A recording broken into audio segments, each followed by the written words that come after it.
মার্কিন president Donald ট্রাম্পের দীর্ঘদিনের নোবেল পাবার আশা শেষমেশ যেন পূর্ণ হলো, তবে তার নোবেল কমিটির কাছ থেকে নয়। 2025 সালে পাওয়া নিজের নোবেল পদকটি উপহার হিসেবে মার্কিন প্রেসিডেন্টকে দিয়ে খুশি করলেন ভেনেজুয়েলার বিরোধী নেতা মারিয়া করিনা মাচাদো। খাবারের পছন্দ ভিন্ন হলেও মজার বেলায় সবাই এক। বৃহস্পতিবার হোয়াইট হাউসে ট্রাম্পের সঙ্গে সাক্ষাৎ করেন মাচাদো। এ সময় ট্রাম্পের হাতে নোবেল শান্তি পদক উপহার হিসেবে তুলে দেন তিনি।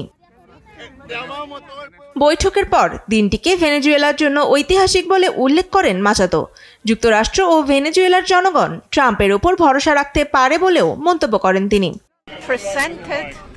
বৈঠকটি অনেক ভালোভাবে শেষ হয়েছে।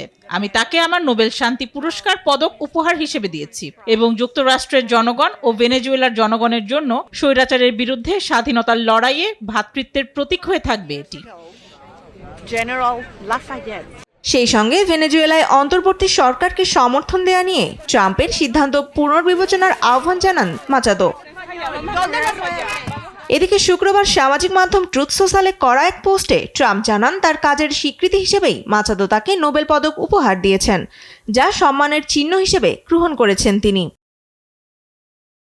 এদিকে আনুষ্ঠানিকভাবে ভেনেজুয়েলার তেল বিক্রি শুরু করেছে যুক্তরাষ্ট্র। প্রথম চালানে $500 মিলিয়ন তেল বিক্রি হয়েছে। এই তেলের ক্রেতা কে বা কারা, সে বিষয়টি এখনো নিশ্চিত করেনি কর্তৃপক্ষ। তনিমা ইসলাম, নিউজ ডেস্ক, দেশ টিভি।